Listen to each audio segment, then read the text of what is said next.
आज हम विद्यालय प्रोफाइल की प्रैक्टिकल फाइल के बारे में कुछ बताएंगे कैसे बनता है।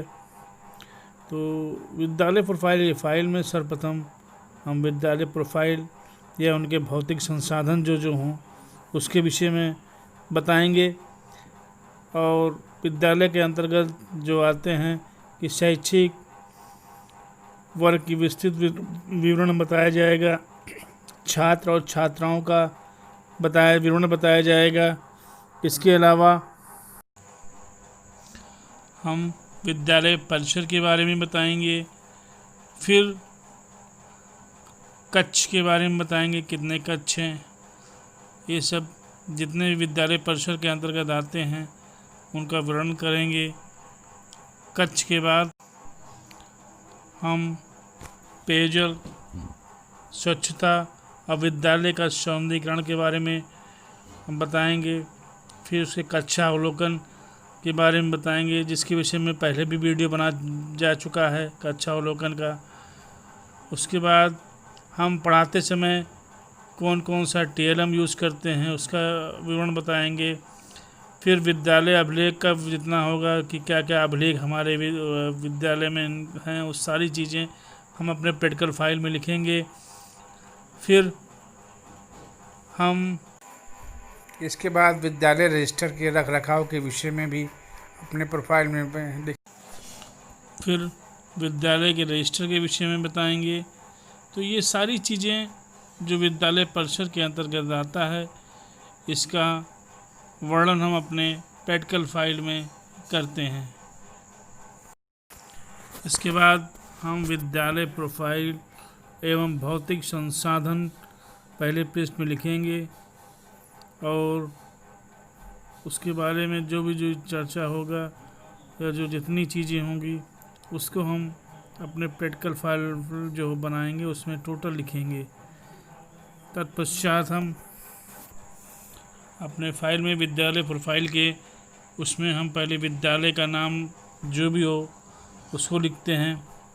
फिर हमारा विकासखंड कौन सा पड़ेगा, उसके अलावा हमारा विद्यालय का जो ज़िला है ज़िले का नाम लिखेंगे। इसके बाद सबसे इम्पोर्टेंट है कि किस सन में इसकी स्थापना हुई थी, वो विद्या प्रोफाइल जो होती है उसमें लिखेंगे उस सन को। इसके बाद हम विद्यालय का कोड लिखते हैं। फिर हम विद्यालय का फिगर या चित्र जो होता है उसको भी हम अपने फाइल में विद्यालय प्रोफाइल में हम पेस्ट करेंगे या चिपकाएंगे। तो ये पूरा टोटल जो कार्य होता है ये सब विद्यालय प्रोफाइल के अंतर्गत आता है, और ये सारी चीज़ें हम अपने प्रैक्टिकल फाइल में पेस्ट करके उसको समझाते हैं। इसके बाद हम शिक्षकों का विवरण लिखेंगे, उनका क्या नाम है, उनके पद का क्या नाम है, उनके पति या पिता का क्या नाम है, फिर उनकी नियुक्ति की क्या तिथि है, फिर उनका पता क्या है, योग्यता क्या है, ये सारी चीज़ें हम शिक्षक के प्रोफाइल में लिखेंगे। फिर उनकी जात क्या है, मोबाइल नंबर क्या है, सारी चीज़ें हम शिक्षक प्रोफाइल में लिखेंगे। इसके बाद हम छात्र छात्राओं का जो संख्यात्मक विवरण आता है उसको लिखते हैं कि इस सत्र में चाहे 2020 हो 21 हो जो भी सत्र हो उसमें कितने छात्र हैं, कितने छात्राएं हैं, ये सारी संख्या हम उसको लिखते हैं। और एक ग्रुप फ़ोटो भी होती है जिसको हम अपने प्रोफाइल में जो प्रैक्टिकल फाइल बनाते हैं उसमें हम पेस्ट कर सकते हैं। इसके बाद हम छात्र की विषय में लिखते हैं, आख्या लिखते हैं कि कुल कितने छात्र हैं, सामान्य कितने हैं, पिछड़े जात के कितने हैं, अनुसूचित जात के कितने हैं, अल्पसंख्यक जात के कितने हैं, ये सारी संख्या हम लिखते हैं। और जितने छात्र होंगे उनकी एक टेबल बना देंगे और सारणी तैयार करते हैं। उस सारणी में सारी चीज़ें हम डिनोट करते हैं कि अल्पसंख्यक जैसे ओबीसी, जनरल, SC ST, इन सभी की संख्या को काउंट करते हैं, क्योंकि इनकी आवश्यकता में बार बार पड़ती है। किसी भी चीज़ में या कोई चीज़ मांगा जाता है तो इनकी संख्या हमें देना पड़ता है। तो सारे चीज़ काउंट करने के बाद हम देखते हैं विद्यालय में कुल कितने छात्र हैं, बालक कितने हैं, बालिकाएं कितने हैं, ये निकालते हैं और अपने फाइल में लिखते हैं। इसके बाद हम छात्रों की प्रोफाइल तैयार करते हैं कि उसकी उपस्थित क्या है, उसके पहले कितना मार्क पाया था। इस तरह की तमाम प्रोफाइल जितने छात्र होंगे उनको हम तैयार करते हैं।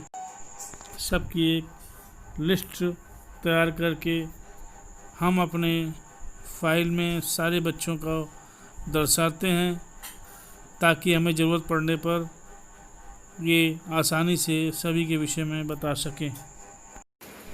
अब हम लोग विद्यालय के भौतिक संसाधन के विषय में बताएंगे कि हमारे विद्यालय की परिस्थिति या हमारा जो परिसर है उसकी स्थिति क्या है और क्या क्या चीज़ें हमारे चार दीवारी के अंतर्गत हैं। इसके अलावा हमारे विद्यालय किस जोन में आता है, किस नगर क्षेत्र में आता है, ये सब हम अपनी फाइल में लिखेंगे। और विद्यालय के परिसर के बारे में जो कुछ हो वो लिखेंगे। अब किस सन में ये विद्यालय का निर्माण हुआ, विद्यालय के बाहर एक नीम है, और इसके अलावा दीवारों पर हम जो नारा वगैरह रहता है, सर्व शिक्षा अभियान, बाल अधिकार, सब पढ़ें सब बढ़ें आदि चीज़ें लिखी हुई हैं। इसके बाद हम विद्यालय के भवन के कक्ष की स्थिति बताते हैं कि विद्यालय में कितने कमरे हैं। एक कक्ष प्रधान अध्यापिका का है और बाकी कक्षा 5 और 4 के अलग अलग 3 कक्षाएं हैं जो अलग अलग बैठाते हैं। और कक्षा में छोटे बच्चों के लिए हम दरी वगैरह का है बिछाते हैं और बड़े बच्चों के लिए कुर्सी मेज़ आदि है। अब हम ये बताते हैं कि विद्यालय की छत ठीक है कि नहीं, विद्यालय का फर्श ठीक है कि नहीं, ये सब एक सारणी बनाते हैं, उसके बारे में लिखते हैं क्या गलत है क्या सही है। विद्यालय में खेल का मैदान है, दीवार पेंट है कि नहीं, सारी चीज़ें हम लिखते हैं। विद्यालय भवन में बैठने की व्यवस्था हमारे बहुत अच्छी है। बच्चों के बैठने के लिए मेज़ कुर्सी और प्राचार्य या प्रधान अध्यापिका के लिए एक चेयर एक कुर्सी बढ़िया है। इसके अलावा और क्लासों में या शिक्षकों के लिए एक स्टाफ रूम में अच्छी कुर्सियां उपलब्ध हैं। तो ये सारी चीज़ें हमें प्रैक्टिकल फाइल में लिखनी है। अब एक चार्ट बनाते हैं, उसमें यस नो में हम चार्ट में लिखते हैं कि बच्चों के या छात्रों के बैठने का कुर्सी समुचित व्यवस्था है या मेज़ कुर्सियां हैं या शैक्षिक कार्य के लिए पढ़ाने के लिए चौक डस्टर आदि की व्यवस्था है। इस सारी चीज़ों की रिपोर्ट हम अपने फाइल में एक चार्ट वगैरह बना के हम यस नो में या हाँ ना में उसको टिक करते हैं। जो चीज़ें हैं उस पर टिक करेंगे, जो नहीं है उसमें क्रॉस का चिन्ह लगाते हैं। अब विद्यालय परिसर में खेल के मैदान में बारे में हम ये बताते हैं कि हमारे विद्यालय में खेल का मैदान है जिसमें सारे खेल खेले जाते हैं। मैदान के चारों तरफ पेड़ पौधे लगे हैं और चारों तरफ चार दीवारी हैं। अब हम एक तालिका बनाते हैं जिसमें यस नो का जवाब भी लिखते हैं कि हमारे विद्यालय में खेल का मैदान है, मैदान में पेड़ पौधे हैं। ये सारी चीज़ें हम जो मौजूद रहती हैं उसको अपने तालिका में लिखकर अपने फाइल में दर्शाएंगे। अब हम अपने विद्यालय में या जहाँ टीचिंग लगी वहाँ देखेंगे, शौचालय के विषय में भी हम इसमें पर चर्चा करेंगे कि हमारे इस विद्यालय में यदि सुलभ शौचालय है तो कितने हैं, कैसे हैं, ये सब प्रैक्टिकल फाइल में हम उसका फिगर आदि पेस्ट करके सारे रिपोर्ट हम विद्यालय की फाइल में जो भी है उसको रिपोर्ट को लिखेंगे। हम ये भी लिखेंगे कि जो सुलभ शौचालय बना है वो बालकों के लिए कितने बने हैं या बालिकाओं के लिए कितने बने हैं, इनकी संख्या कितनी है, ये सारी चीज़ें हम अपने रिपोर्ट में लिखेंगे। और ये भी लिखेंगे कि हमारा जो शौचालय की स्थिति क्या है, वह स्वच्छ है या नहीं है, और विद्यालय के शिक्षकों के लिए भी शौचालय बना है कि नहीं बना है, और वो साफ़ सफाई या रंगाई पुताई शौचालय की हुई है या नहीं, ये सारी चीज़ें हम लिखते हैं। इसके बाद हम एक तालिका बनाते हैं जिसमें हाँ ना का जवाब रहता है कि क्या शौचालय में हमारे बालक बालिकाओं के लिए अलग अलग शौचालय हैं, यदि हाँ तो टिक करेंगे, नहीं है तो उस पर टिक करेंगे। शौचालय में पानी की व्यवस्था है या शौचालय उपयोग में है, स्टाफ का शौचालय है कि नहीं ये भी लिखेंगे। शौचालय में प्रकाश है या स्वच्छता है, ये सारी चीज़ें हम लिखेंगे। और स्टाफ के लिए हम एक अलग से शौचालय की व्यवस्था करेंगे। ये सारी चीज़ है यहाँ पे, ये सारी चीज़ें रिपोर्ट में लिखेंगे।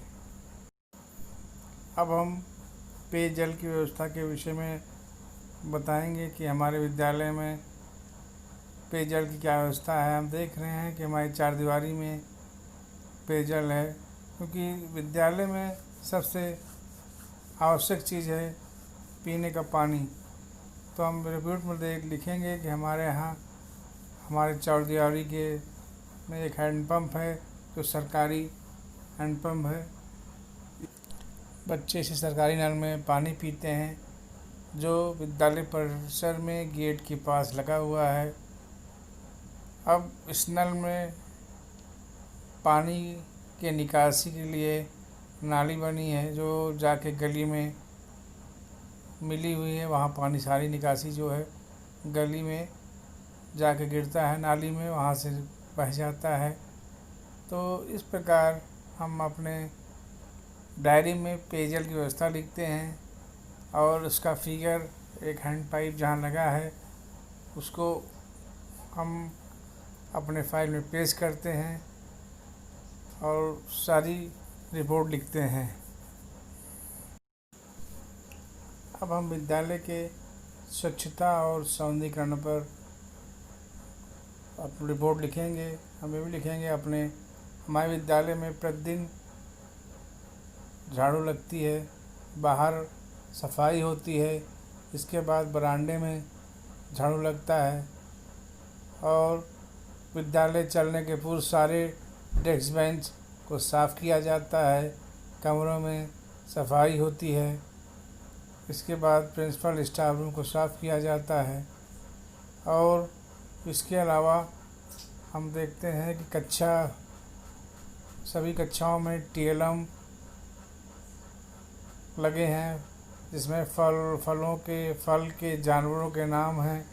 अंगणित का भी कुछ लगा है जिसमें कुछ अंगणित से संबंधित या विज्ञान से संबंधित टीएलएम में चित्र बने हैं, और कुछ चार्ट में हमारे महीनों के नाम आदि लगे हैं, हिंदी की वर्णमाला आदि है, ये सारी चीज़ें हैं।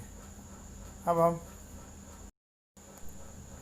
दीवारों पर बाल अधिकार का पेंट से लिखा हुआ है जिसमें ये दर्शाता है कि 6 से 14 वर्ष के सभी बच्चों को शिक्षा अनिवार्य है और शिक्षा का अधिकार है। ये सारी चीज़ें जो बाल अधिकार के अंतर्गत आती हैं उस सारे पॉइंट को दर्शाया गया है कि सारे पॉइंट को दर्शाते हुए बाल अधिकार या शिक्षा का सारे पॉइंट को पेन से लिखा गया है। सारे आवश्यक बातों को दीवार पर लिखा है। अब हम देखते हैं मिड डे मील का भी हमारे विद्यालय में लगा है कि सोम को क्या होगा, मंगलवार को क्या बनेगा, बुध को क्या बनेगा, इस बृहस्पति की या शुक्रवार को क्या मीनू है, ये सारी चीज़ें इसमें लिखा हुआ है। अब हम बताते हैं कि विद्यालय में जो चार्ट लगा है उसकी मरम्मत होनी चाहिए। इसके अलावा हम देखते हैं कि जो पेयजल हैंडपम्प के पास कुछ टूटा फूटा है उसकी मरम्मत होनी चाहिए। विद्यालय में और जो पेंट थोड़ा डिम हो गया है उसको पेंट होना चाहिए। इसके बाद हम देखते हैं कि कुछ फर्श वगैरह टूट गई है जिसकी मरम्मत होनी चाहिए। पेयजल व्यवस्था को जगह हैंडपम्प की जगह समरसेबल होना चाहिए। तो इस तरह हम पूरी रिपोर्ट हम विद्यालय की प्रोफाइल व भौतिक संसाधन का हम लिखते हैं। यदि मेरा वीडियो आपको पसंद आया तो लाइक और सब्सक्राइब कीजिए और आपको डिस्क्रिप्शन बॉक्स में PDF फाइल और सारे वीडियो आपको हमारे नीले कलर के लिंक पे मिल जाएगा। आप से निवेदन है कि यदि सब्सक्राइब के अलावा अन्य ग्रुप में शेयर करें।